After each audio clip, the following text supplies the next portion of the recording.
북한에서의 무력 도발이 있었잖아요. 그에 상응하는 그런 일이 있었는데 저는 이번에 그 북한의 그 행위에 대해서 이제 여러 가지 얘기들이 있지만은 그 정세현 장관께서 나오셔서 하신 말씀을 좀 잘 좀 사람들이 새겨 들었으면 좋겠다 싶어요.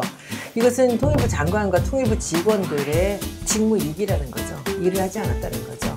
저들이 뭔가 섭섭해하고 뭔가 소통이 되지 않아서 저런 일이 벌어질 때까지 이들이 뭐 했냐는 거죠.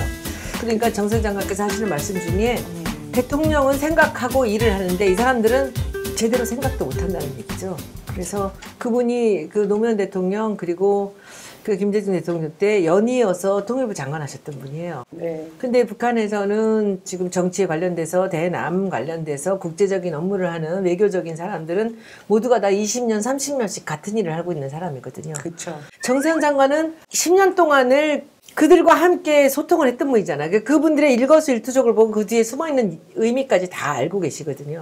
항상 너무 가슴 아파해요. 사람들이 너무 엉터리다. 그리고 이게 검찰에만 적폐가 있는 게 아니라 통일부에 적폐가 있다는 거거든요. 통부의 적폐를 왜 우리가 지금 도려내지 않느냐.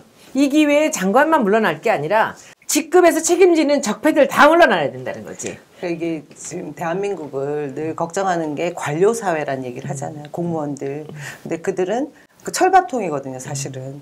뭐 언제든 진급하고 때가 되면 승진하니까 책임을 지는 건 결국 위에 낙하산처럼 온 그 책임자가 되는 경우인데 지금 뭐 방송 나가면 이유겠지만 조금 전에 이제 그 의원 면직이 됐습니다. 김현철 전 통일부 장관이 되신 건데 그분이 학자 출신인데 굉장한 진보적인 학자 통일 관련해서는 연구를 깊이 했던 분이에요. 근데 이분이 액션이 없었던 게 아니더라고요. 통일부 장관으로 딱 임명되는 순간 5가지 이상의 그 해결 과제들을 계획을 했어요. 근데 아까 말씀하신 대로 뒤에 있는 실행을 해줘야 되는 그 통일부 관계자들이 아무도 안 따라줬다라는 게 장관으로서 뭐 장악을 못한 거, 조직을 장악을 못한 책임을 지고 물론 사의를 표명한 거죠. 근데 이 점이 정말 걱정이고 저희가 거기만 그런 게 아니라 교육부도 그렇고 오래된 공무원들, 그 고위 공무원들이 엇박자가 분명히 있는 것 같아서 너무 안타까워요. 지난번에 의원님도 그 얘기 하셨잖아요. 문재인 대통령님 열심히 잘하고 있습니다. 하지만 주변에 뭔가 잘 서포트가 돼야 되는데. 근데 통일부는 다른 데랑 좀 다른 게 뭐냐면 뭐 경제고 뭐고 해서 이제 국민들이 힘들고 뭔가 잘 안 돌아가고 혜택을 받을 사람이 못 받고 있고 이런 여러 가지 어려움이 있지만 이 통일부는 북한하고의 관련된 부분에 있어서는 이것은 정말로 중요한 얘기예요. 그리고 저는 항상 안타깝게 생각을 한 게 왜 우리 정세현 장관 그 자문을 구하지 않는가 아무도 물어보지 않는데요. 그래서 기가 막혀. 진민주평통 나 그래서 부의장님이신데 여러분들 우리는 뭐 우리 셋녀라며 정세현 장관님을 지금 후임 통일부 장관으로 모셔갔으면 좋겠어요.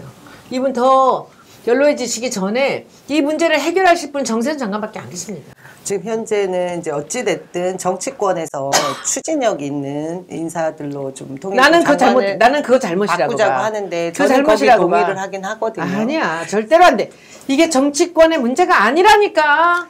아니 그 이제 의원님 주장이시고 제가 짧은 청와대에서의 그 어공 생활을 해보니까 직급과 상관없이 이전에 10년 동안 해결 못한 과제들을 제가 그 행정관 자리에 있으면서도 위에 우리 국장님들 설득해가지고 제가 책임질 테니까 이거 하겠습니다 했던 것들이 있어요. 그럴 수 있었던 게 전 언제든지 거기서 옷을 벗고 나올 수 있는 정치인이라는 그 마인드로 일을 했습니다. 그래서 통일부 장관으로 이번에 뭐 이인영 우리 전 원내대표, 뭐 임종석 전 실장님 이런 분들이 이제 하마평에 오르고 있긴 하더라고요. 이분하고 저하고의 지금 이 차이가 이 운동권의 이 골수 운동권의 세력이 이런 생각을 하고 있는 거예요. 근데 그 사람들이 무슨 외교를 합니까? 근데 저는 정세현 통일부 장관 되시면 정말 좋겠어요. 정말 이 시대의 현인이라는 인정. 아까 얘기 중에 나오잖아. 자기가 그 청와대에서 욕심이 없었기 때문에 이러이러했다. 욕심 없는 정치인이 어디 있니? 세상에. 그리고 이 사람들이 들려가는 지나쳐가는 책임을 질 수 있다고. 책임을 누가 지냐? 국회의원들이. 안 져요? 지금 말도 안 되는 소리지. 대통령이 생각하는 바를 실행으로 해서 만들어야 되는 게 장관이에요. 그렇죠. 진짜 추진하고 근데 거기서 만들어내야지. 대통령이 생각하는 남북관계의 그 깊이를 누가 감히 어떻게 이해를 하고 그것을 실행을 하냐고. 자기가 전문성을 갖고 제안을 하고 자기의 전문성으로 대통령을 설득시키면서 나갈 사람이 지금 이렇게 어려울 때 필요한 거예요. 제가 보기엔 정세현 장관 한 사람밖에 없어요. 그리고 정세현 장관님도 제가 뵈면은 이 말씀을 하는데 후배들을 키워놓지 못하고 왔느냐. 10년이나 장관을 했으면서. 그런 말씀을 하셨었어요, 의원님. 정세현 근데 그럴 장관님. 상황이 아니라는 거지. 여러 가지로. 이렇게 차관 하나 장관님 마음대로 못 쓰잖아요. 무슨 말 뜻인지는 제가 모르겠지만은 그분이 그 구조를 참 좀 안타까워하는 바꿔야겠네요. 것이 이 대통령의 생각을 실행을 제대로 해줄 이 사람이 통일부 사람들인데 장관부터 밑에 있는 실국장, 본부장까지 다 갈아치워야 된다는 거예요. 그들이 지금 이렇게 되게끔 방조를 했던 책임이 있다는 거니까 이건 그만두고 나는 정치인들이 여기서 무슨 정치인들이 장관을 가요. 말도 안 되는 소리지. 자기들이 뭘 해결했어요. 한 번도 해결하지 못하고 우리 의원님 생각이시고 저도 정세현 장관님이 지금 이 시대에서 통일 문제에 있어서는 뭐 제일 현인이시고 경험자시라서 이 통일부 하셨으면 장관은 좋겠다라는 건 동의하는데 지금 이런 위기에는 저는 정세현 장관밖에 없다고 봐. 의원님 저는 정치인들도 제 몫을 할 수 있는 정도의 그 전문성이 부족하지 않을 거라고 하는 게 그분들이 예전부터 통일 운동에 대한 관심을 많이 가져왔고 그게 아니야. 해왔던 일들이 있으니까 내 말 잘 들어. 뭐 나쁘지 않을 것 같아요. 아니 잘 들어. 자기들이 북을 알기 때문에 그 남북한 관련돼서 뭐를 경험이 있고 이러기 때문에 자기들이 장관할 수 있다고 생각하잖아요. 여기서 근본적인 잘못이 있는 거야. 남북 관계는 남북 문제가 아니고 외교예요. 네, 외교 안보. 외교예요. 외교를 할 줄 아는 사람이 남북 관계를 다뤄야 되는 거야. 그게 정세현 장관이에요. 네. 이 사람이 외교학과를 나왔어요. 그리고 중국어, 영어 잘한다고 외교하는 게 아니에요. 외교의 수사와 네. 외교의 스킬이나 이런 것이 이분의 전공이고 연구원에서 이 사람이 수십 년 동안 그 연구를 했고 통일부 장관을 2번을 맡았고 그 이후의 통일 관계에 대해서도 끝없이 연구를 하고 한 사람 한 사람의 일거수일투족을 다 알고 계신 분이에요. 근데 이분을 두고 왜 저는 다른 사람이 장관하는지 이해가 안 돼. 지금 같은 위기에는 저는 반드시 정세현 장관님이 가셔서 이 문재인 정권의 마지막 남은 2년을 저는 정 장관께서 남북관계를 자막 깔아주세요. 손혜원 전 의원님의 개인적 의견이십니다. 이렇게 꼭 깔아주세요. 저도 남영이면 추천합니다. 아니 저도 너무 존경하죠. 그리고 저는 아닙니다. 지금 민주평통 여기 수석 부의장이시잖아요. 우리 의장님이 대통령이시고 그 기구도 충분히 이제 그 전문 분야를 발휘하실 공간이 되실 것 같아서 자문 역할을 해주셔도 되고 아니, 꼭 장관 자리에 가셔서 또 거기는 물론 실행을 하시는 편안하고 그 뭐 그런 자리지 그 평통을 만들었던 분이 옛날에 그분이 통일부 네. 장관할 때 만드셨다고 하는데 제가 보기엔 그럼에도 불구하고 저는 그 지금 같은 위기를 제대로 극복할 수 하면서 대통령을 도울 수 있는 사람이 이 세상에 단 한 명 정세현 장관밖에 안 계십니다. 여러분들 해시태그 붙여가지고 정세현을 그 통일부 장관으로 이거 급해요. 빨리 정해야 급해요. 돼. 빨리 올려야 돼. 그리고 빨리 하여튼 정해야 저는 정치인들 저희들이 지금 한마평에 오르는 정치인들도 잘 해주실 수 있을 것 같아요. 의원님 근데 그게 중요한 게 아니라 진짜 장관이 잘 오셔야 되는 건 물론인데 정말 중요한 거는 말씀하신 대로 외교잖아요. 외교. 북한 문제가 발생했던 첫 번째 근본 원인이 촘촘한 유엔 제재에 따른 미국의 그 문제라고 보거든요. 중간에서 이제 조정자 역할도 하고 한다고 했지만 해결해 냈던 액션이 하나도 없었던 게 사실은 제가 역지사지가 필요하다는 거지. 그래서 통일부를 관장할 때는 반드시 외교 전문가가 해야 된다는 얘기예요. 그래서 지금 여러 곳을 같이 보면서 그 외교적인 스킬을 갖고 해야 되는 거기 때문에 그래서 제가 말씀을 드리는 겁니다. 제가 답답한 게 미통당이든 이제 뭐 보수 언론이든 신이 났어요. 마치 이런 기회를 기다린 거냐. 근데 남북 관계라는 게 걔네들도 같은 일이지. 그러니까요. 이게 일이지. 그런 게 어디냐고. 그런 거는 뭐 말 필요 없어. 언제나 그래 같은 사람들이고. 제가 이게 화가 났던 게 뭐냐면 의원님 지난번에 이제 TV조선 패널로 갔잖아요. 거기에 앉아 계신 몇 분이 우리가 강대강 대응을 해야 된다는 식으로 얘기를 하는데 그럼 누가 좋은 일이냐고요. 누가 피해를 보는 거냐고요.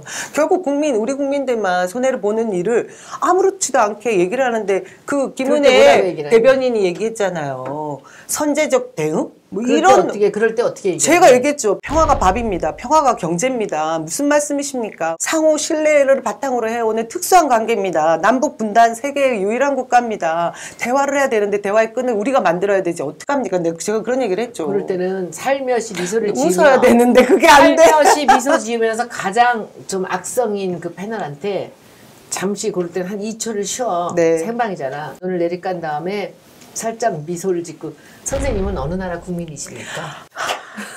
다음에 써먹어야겠어. 선생님 어느 나라 국민이십니까? 국민들이 그걸 원하겠습니까? 이 불안감을 계속 지속시켜서 나가는 것이 누구를 위한 이익입니까? 꼭 그래야겠습니다.